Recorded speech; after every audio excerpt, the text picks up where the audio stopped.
Nesta aula nós vamos tratar sobre o princípio da insignificância, também conhecido como o princípio da bagatela. Nós vamos ver as hipóteses que pode ser cobrada em uma prova. Nós temos inclusive uma súmula do STJ, a súmula 599, que vai falar que não se aplica o princípio da insignificância nos crimes contra a administração pública. Eu vou trazer um exemplo para que você possa entender e fazer as suas anotações e com isso fixar uma probabilidade de prova. Veremos também quais são os crimes em que não se aplica o princípio da insignificância. Então nós temos aqui várias hipóteses que podem ser cobradas em uma prova. Então você vai ficar atento, vai acompanhar as nossas anotações e fazer as suas anotações. Depois dessas anotações, você vai poder baixá-las no local próprio das nossas aulas. Então nós temos lá princípio da insignificância ou princípio da bagatela. Nós podemos afirmar, primeira coisa, esse princípio ele vai defender que deve ter uma intervenção do direito penal, mas somente em ações mais complexas, ações típicas que causem um constrangimento muito grande para a sociedade. Então nós podemos afirmar que esse princípio, vou colocar aqui, esse princípio defende a não intervenção do direito penal para coibir ações típicas que causem ínfima lesão ao bem jurídico tutelado.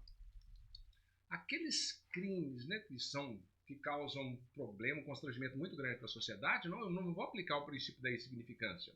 Mas aqueles que causem uma pequena lesão ao bem jurídico tutelado, nós aplicaremos aí o princípio da insignificância. E um exemplo que nós podemos citar, imagine que chega uma pessoa e furta uma bala em um supermercado, ou furta uma barra de chocolate em um supermercado. A jurisprudência e a doutrina entende que, nesse caso, há o princípio da insignificância. Então, nós temos exemplo, furto de uma bala, furto de uma barra de chocolate. Mas atenção aqui que eu quero frisar para você. Esse princípio ele é afastado pela jurisprudência.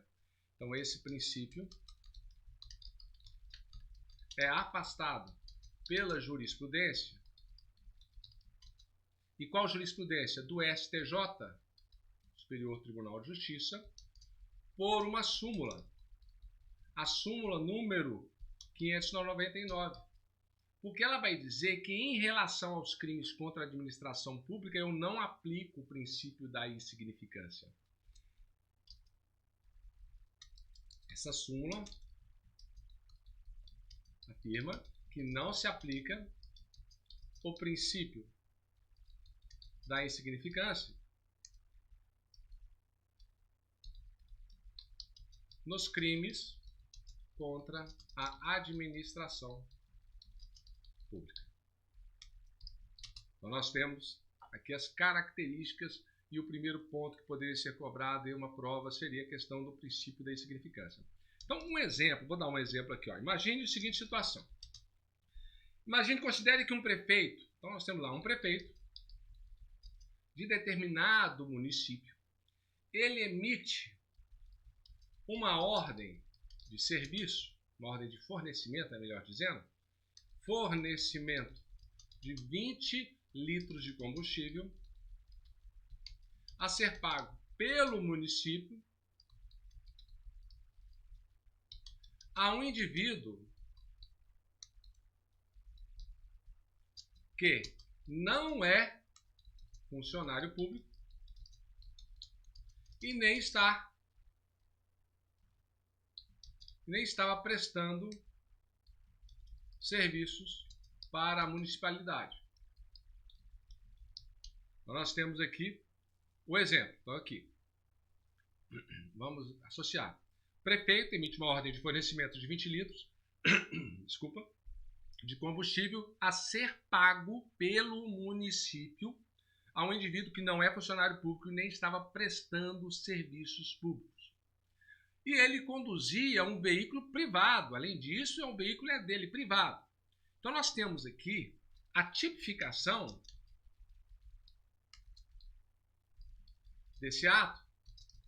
Está lá no Decreto-Lei 201/1967. Ocorre que o STJ entende que, mesmo sendo 20 litros, vamos imaginar aí o preço do combustível a R$ 3,50, 20 litros, vai dar muito pouco. O STJ entende que não se aplica o princípio da insignificância, tendo em vista que é um crime contra a administração pública. Então, nós temos, nessa situação, segundo o precedente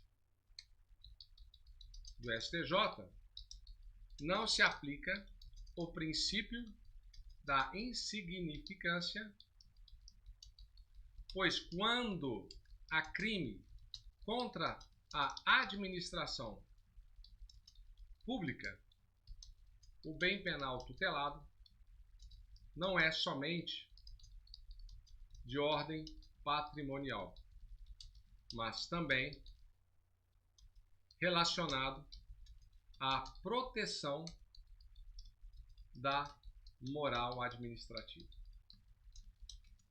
Percebe? Que é a grande diferença. O princípio da insignificância nós vamos aplicar, sim, naquelas situações que causam ínfima lesão ao bem jurídico tutelado. No caso, 20 litros de combustível pode ser considerado uma ínfima lesão ao bem jurídico tutelado. Ocorre que o STJ entendeu que eu não aplico esse princípio nos crimes contra a administração pública. Nesse caso, o prefeito irá responder criminalmente.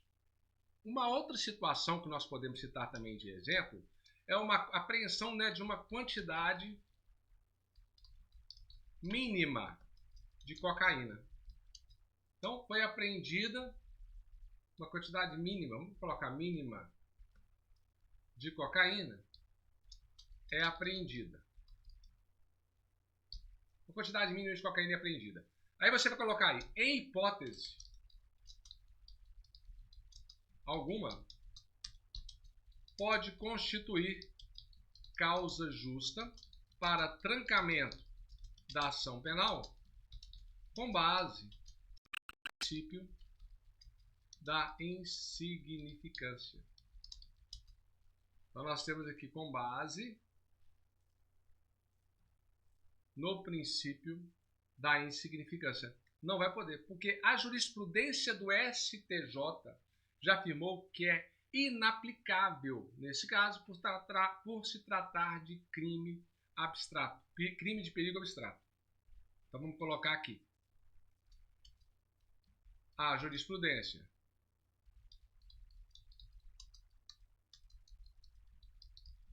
do STJ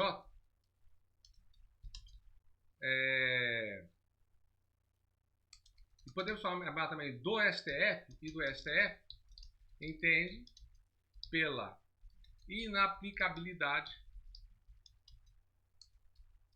visto tratar de crime de perigo abstrato. Então, uma quantidade mínima de cocaína apreendida. Nesse caso, eu vou aplicar o princípio da insignificância pela quantidade mínima? Não. Nós temos aí o crime de perigo abstrato. Então, nós já vimos aqui a questão da súmula 599, questão de drogas, apreensão de drogas, não se aplica o princípio da insignificância. Nós vamos ver depois outros crimes também que nós não aplicamos. Nós temos a natureza jurídica do princípio da insignificância. Então, o que nós podemos afirmar? A natureza jurídica do princípio da insignificância é a seguinte situação: ela exclui a tipicidade material. Em razão do quê? Em razão da ausência de lesão ou perigo de lesão ao bem jurídico tutelado. Prestou atenção? Natureza jurídica do princípio da significância, ele exclui a tipicidade material em razão da ausência de lesão ou perigo de lesão ao bem jurídico tutelado. Mas atenção, porque nós afirmamos aqui também que esse princípio ele é afastado pela jurisprudência do STJ na súmula 599, que vai falar lá, crimes contra a administração pública não aplica. Vai ser também nos crimes de apreensão mínima de droga, de cocaína, por exemplo, o STJ e o STF entende que, por se tratar de crime de perigo abstrato, eu não aplico o princípio da insignificância. E nós vamos trazer agora, que eu vou colocar, vamos deixando aqui bonitinho para poder, quando você for estudar, ficar mais fácil. Lembrando que esse material ele é disponibilizado apenas para aqueles que estão matriculados no nosso curso. Então a gente disponibiliza o material para que a pessoa possa estudar. Então nós temos lá os requisitos. Requisitos do princípio da insignificância. Quais são os requisitos do princípio da insignificância? E aí existem 3 mnemônicos que eu descobri na internet, que os alunos utilizam e você pode utilizar também. Não é uma criação minha, mas nós pegamos, também não sei quem é o autor, mas é pegar as iniciais de cada requisito. Então nós temos lá Mari, nós podemos ter rima ou nós podemos ter arme. Diante das letras iniciais, nós conseguimos lembrar quais são os requisitos cumulativos. Então os requisitos, eles são cumulativos para o reconhecimento do princípio da insignificância.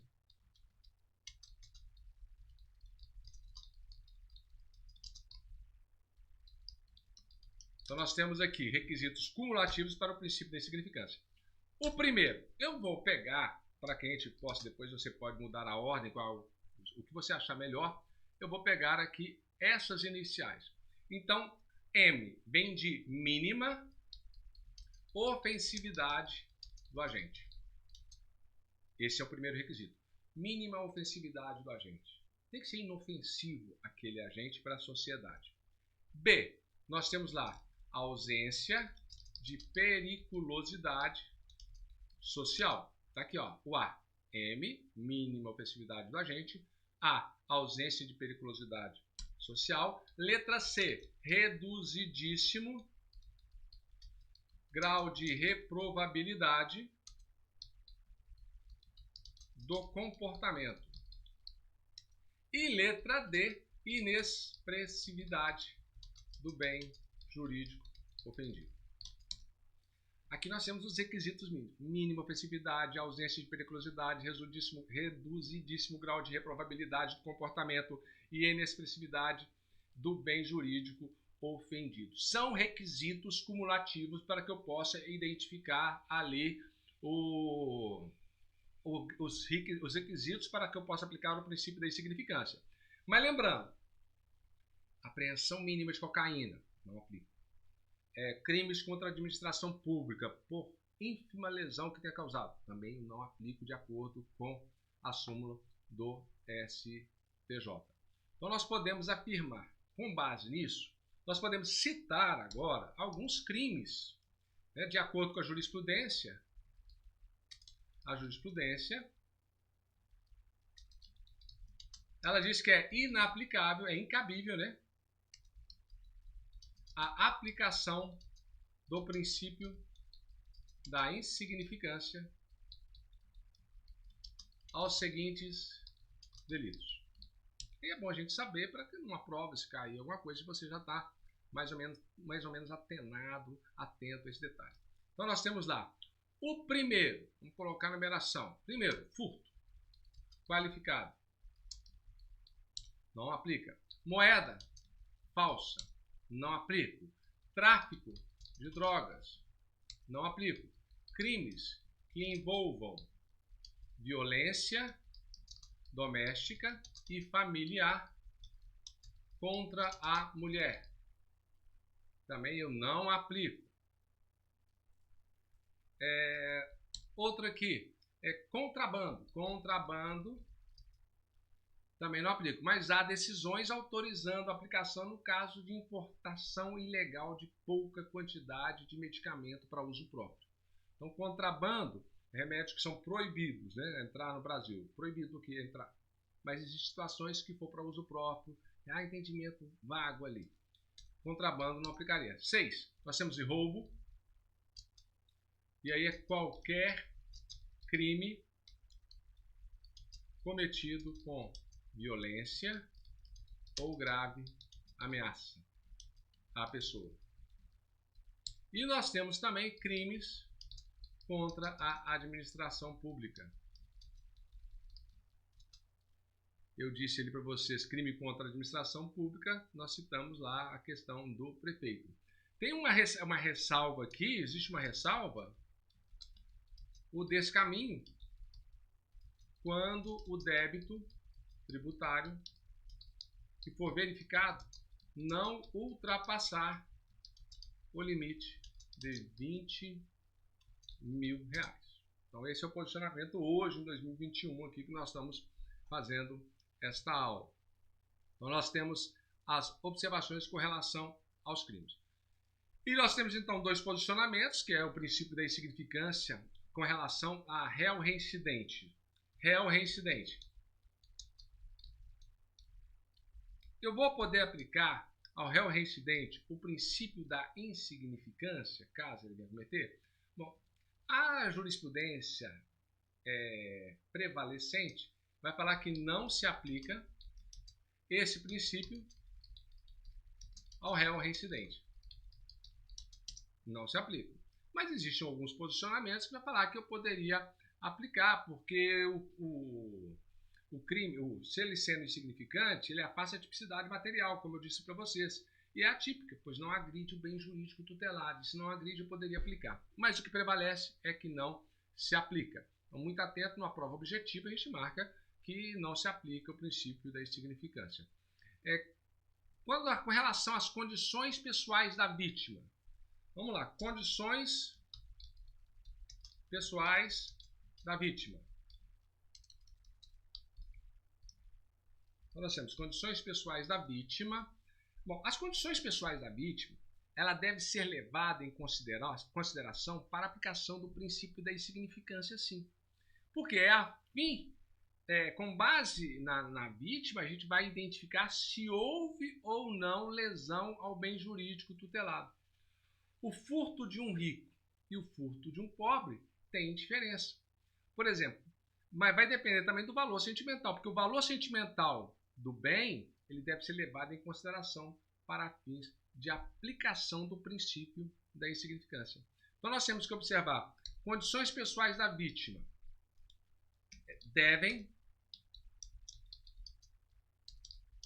ser levadas em consideração para aplicação ao princípio da insignificância. PI, vou colocar aqui um princípio da insignificância para evitar ficar escrevendo o tempo todo.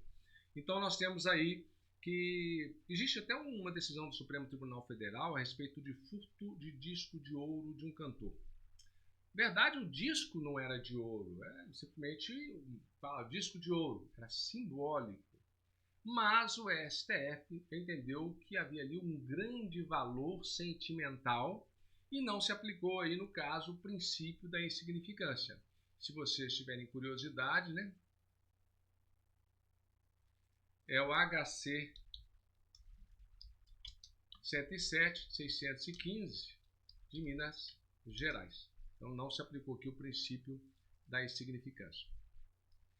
Aí é outra coisa, delegado. Vamos supor lá que o delegado chegou para ele um caso, ele pode reconhecer o princípio da insignificância? Então, delegado de polícia, pode reconhecer o princípio da insignificância? Pergunta é esta. De acordo com o STF,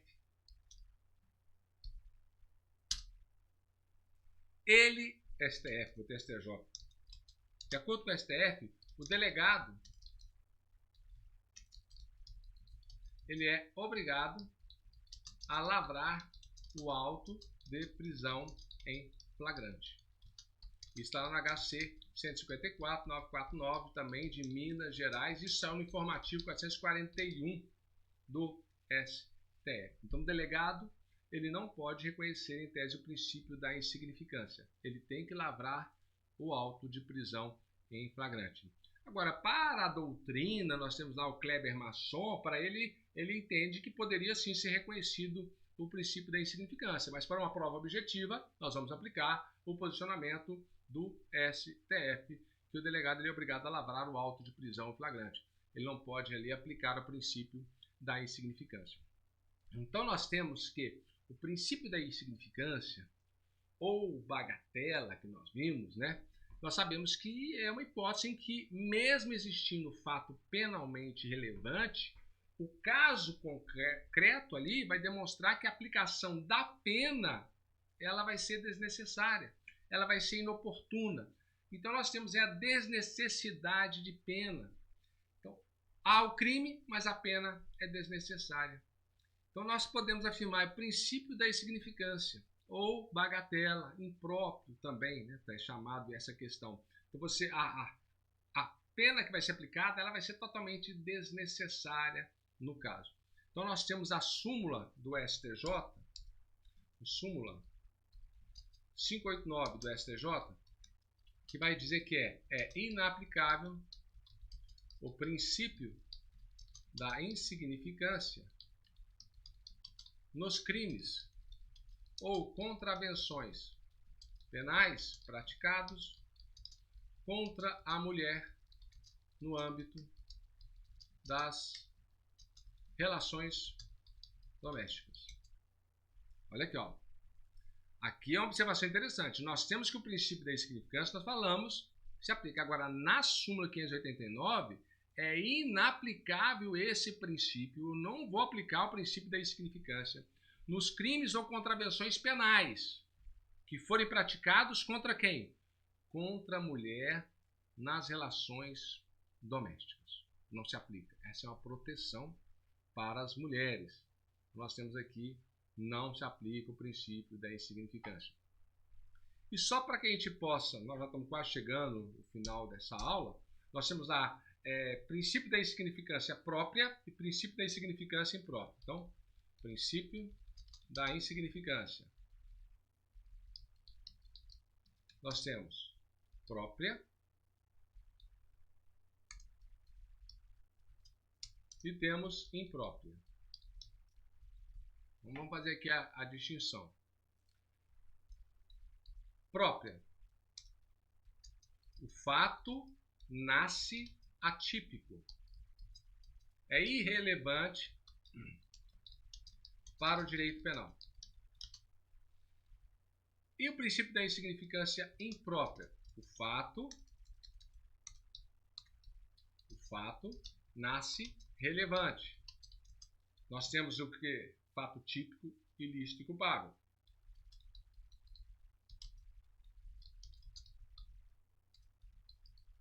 Mas somente depois é que percebe a desnecessidade da pena. É que eu mencionei anteriormente.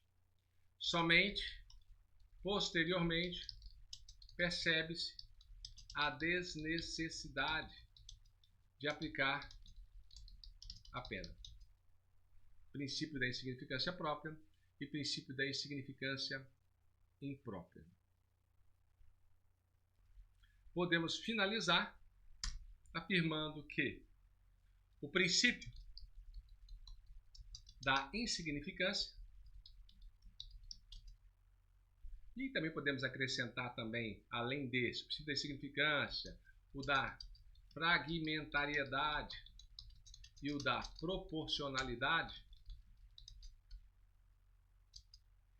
eles limitam o poder punitivo do Estado.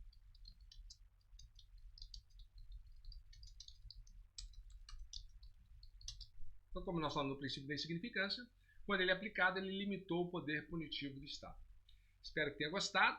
Na próxima aula, continuamos com outro assunto importante para a sua prova. Continue estudando, continue anotando e revisando todo o conteúdo. Lembre-se, as revisões semanais são importantíssimas para a sua prova. Até mais.